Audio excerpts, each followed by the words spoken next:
There we go. The Sony A7 IV was just announced, and I have some thoughts. If this is your first time watching one of my videos, welcome to the channel. If not, you know that I've been a Sony photographer since 2017, and I've reviewed a lot of their lenses and cameras. I own currently 4 E-mount lenses and 2 bodies, so I'm pretty deep in the Sony ecosystem, and I'm a huge, massive Sony fanboy and tech nerd. So when the Sony A7 IV was announced, I was a little bit disappointed. I'm not saying it's a bad camera, but if you look at what Sony has been doing since 2017 with the release of the A7R III, which I think marked a huge leap forward in terms of professionalism and technology, and then very shortly after that release, they released the A7 III, which was groundbreaking, literally industry changing. That was what a baseline camera could be. That was mind-blowing. And so I think expectations were really, really high for the A7 IV all these years later. It's been, 3.5 years now since they released the A7 III, because that came out February 2018. It's now October of 2021. So 3.5 years is a long time. Technology has evolved. We've gotten the A9 II, we've gotten the A1, we've gotten the A7S III, we've gotten quite a few new bodies with a lot of updates, and we're wondering, what is the A7 IV actually going to have in this that makes it mind-blowing? And now that they actually have competition from Canon with the EOS R5 and the EOS R6, and now the R3, but, Canon is not lagging behind like they were back in the day. Sony is no longer easily in the lead in terms of mirrorless. They have some good competition, and Canon is catching up. I will admit to that. The R6, which this is competing directly against, is a very good camera, and I was wondering how Sony was going to kind of steal that thunder and outperform for undercutting the price, because that's what they used to do all the time, right? Like with the Sony A7 III, most cameras at the time were going for $2,500 to $3,200, and then the A7 III comes onto the market for $2,000 and kind of outperforms everything, and it was a mind-blowing bang for buck thing, and that's how this camera got its legendary status. So I was wondering if the A7 IV was going to undercut the R6 by a couple $100 with more features. But what we got was not that impressive.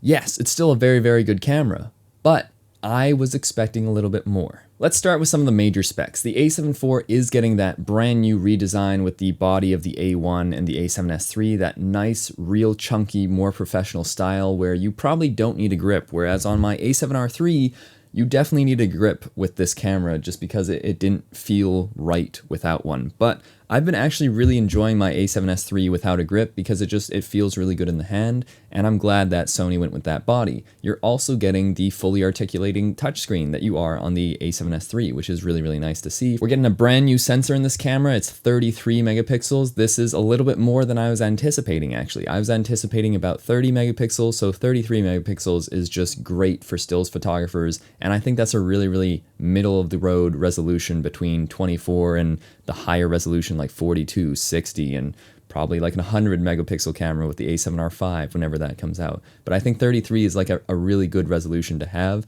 and I'm really happy about that. And because of that resolution, I was maybe wondering if we could be getting 6K or even 8K out of this camera, but we're not. You're limited to 4K, as most cameras are these days. But what I find very interesting is that 4K is actually being a 7K oversample. So you're actually getting really, really high quality 4K out of this camera, but you can't actually shoot at that higher resolution. But honestly, I don't think most people wanted 8K out of this camera, and most people who wanted 6K probably were just going to be exporting in 4K anyway, so having it downsample from 7K probably makes sense for the vast majority of people. Alongside that brand new sensor, you're also getting that brand new autofocus system. This is probably the best on the market, honestly. It competes right up there with the A1, and that is a crazy autofocusing system. So you're gonna have no worries whatsoever with autofocus. This thing is gonna perform like crazy and stick to your subject like glue. You're also getting all those brand new video codecs, which brings this up to snuff with the A1 and the A7S III. That means you're getting that 422 10-bit 4K. It's just beautiful, and I love that codec. It's just so good. The color grading on these files is just So wonderful. But here are some of the things that started to get a little bit disappointing for me. On the photo side of things, even though we're getting that brand new sensor, we're still limited to 10 frames a second. This has been the norm since the A7R III came out in late 2017. It's 2021, and on the Canon side of things, you're getting 20 frames a second. Now I know the A9 and the A1 exists, but it would have been really nice to get 15, 16, 18, 20 frames per second out of an entry-level Sony camera, especially since the R6 is capable of doing that. So it's actually not competing as well as the R6 on that level. Yes, the R6 is only 20 megapixels and this is 33, but I feel like Sony could have increased the FPS just a little bit there. But there were two major things that really were a deal breaker for me on the video side of things, and that was the very poor rolling shutter performance on this camera. I don't know why Sony allowed that to happen. They've fixed that issue. It's not an issue anymore. On the S3 and A1, it's absolutely flawless. So I don't know if it's like a readout speed thing or what in this new sensor, but the rolling shutter isn't great. And then on top of that, the 4K 60 is a Super 35 crop, which is a 1.5 times crop. And I think this is what's holding this camera back for a lot of people from being a dedicated B cam to the A7S III. And I was really disappointed by that because I really wanted a camera that was very capable on the photo side, but also very capable on the video side in terms of stacking right up there with the A7S III.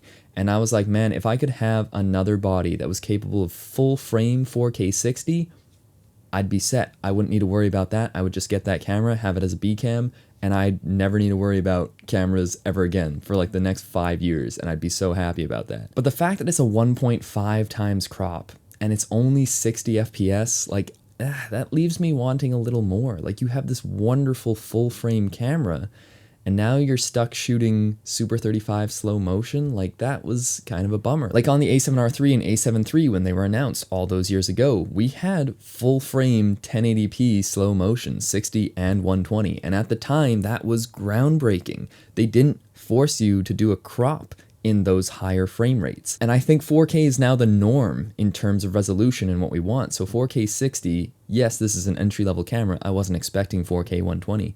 But 4K 60 full frame, I think we were all kind of expecting that. And then on top of those two major deal breakers for me on the video side, we also have not necessarily bad overheating, but for longer periods of recording in hotter outdoor environments, this thing doesn't have that like crazy unlimited record time like the A1 and the A7S III. There is no record limit, but temperature does play an issue on this camera. So you're not going to be getting like 4 hours nonstop recording. You're going to be getting like around 30 minutes in an outside hotter environment. In an inside location with air conditioning, yeah, you're going to be getting more out of that. So if you're doing like on location interviews, it shouldn't be an issue. But if I want an outdoor interview and I want that peace of mind knowing it's not going to overheat, I feel like it's a little bit riskier when you can't rely on it as a professional tool. That being said, if you're just doing small YouTube videos and you're shooting short clips here and there, you're probably not shooting 30-minute clips at a time. You're probably shooting 5 to 15-minute clips and then cutting and letting the camera cool down and then reshooting a couple minutes later. So that should be fine. It shouldn't be an issue at all. I'm not worried about the overheating on this camera, but just it kind of irks me that that is even in the conversation. And then we get to the card slots. This is a dual card slot system that's to be expected on an entry-level full frame, but only one of them features the brand new CF Express Type A and SD card slot port that we've been getting on the A1 and A7S III that I'm currently shooting on. And I love that, but it kind of irks me that, again, they're kind of limiting that on the A7IV. They could have easily done dual card slots of the same type, but they decided to have one that was better and one that was worse. And yes, they are both UHS-2 in terms of that SD card speed, but if you want to be taking advantage of those like better, higher quality video codecs, I would highly recommend a CF Express Type A card. And if you can't dual record to the same media, I'm just not a fan of that. I don't like it when companies do that. I know I've been talking a lot about the downsides of this camera because I personally was really looking forward to this. I was really debating whether or not I picked up this camera as a secondary camera to complement my A7S III. And I was hoping it would be this perfect camera. And it wasn't. And so it's still a great camera, and I'm going to talk about everything that's great with it. Like that brand new color science, all these little upgrades that we've been seeing, like the lens compensation, the focus breathing. I'm like, all these little things that are just amazing. The fact that the shutter now actually covers the sensor when you take the lens off. It's like all these little quality of life upgrades. I love that, and I'm really hoping we get that in a firmware update for the A1 and the A7S III, because I'm going to be really bummed if they don't include that on these older cameras.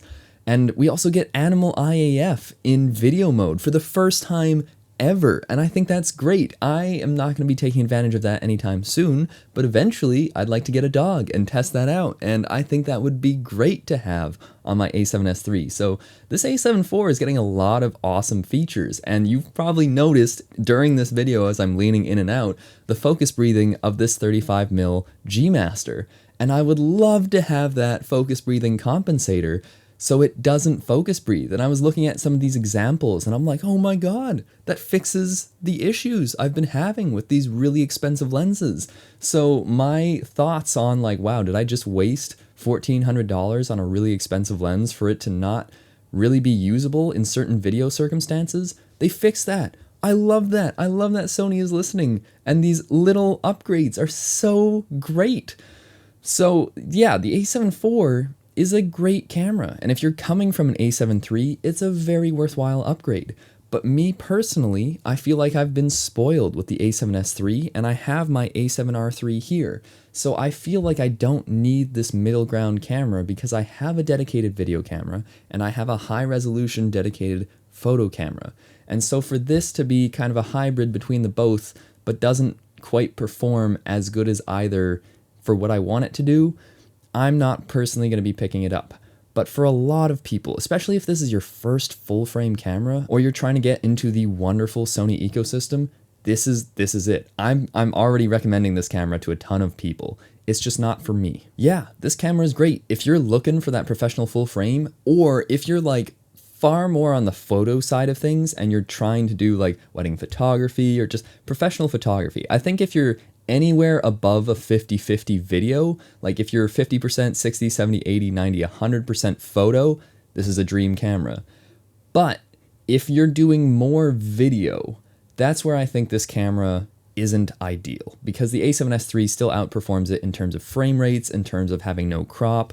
The low light on this thing is actually very, very impressive, so that's great if you want to shoot some low light. I was looking at some of these tests between the A7S III and the A7 IV, and I was like, oh dang, I did not expect the A7 IV to be that good in low light. I thought the A7S III was going to absolutely floor it, and it's only in those like super high ISOs that the A7S III outperforms it. So in normal ISO ranges, the A7 IV is looking real clean, so that's great. So overall, if you're in the market for this kind of camera, I'd say get it. This is the dream camera for that kind of category. It's a baby A1, let's be real. It's pretty impressive for what it is. But I think if you're on the more video side of things, it's not the best dedicated video camera, but it's not trying to be. It's a hybrid camera. So if you're like me and you're focusing more on the video side of things, get the A7S III, but this thing is very impressive. I just think everyone's expectations are a little too high after all these amazing cameras that we've been getting lately. So it's not a disappointment, it's just maybe expectations were far too high from the vast majority of us. But I want to know what you guys think. Are you going to be pre-ordering this? Are you excited about this camera? Are certain things deal breakers? I've been having a lot of opinions and conversations with a lot of different people. I would love to hear your thoughts. Let me know in the comment section down below. My name is Marc Steiner, and I'll see you next time.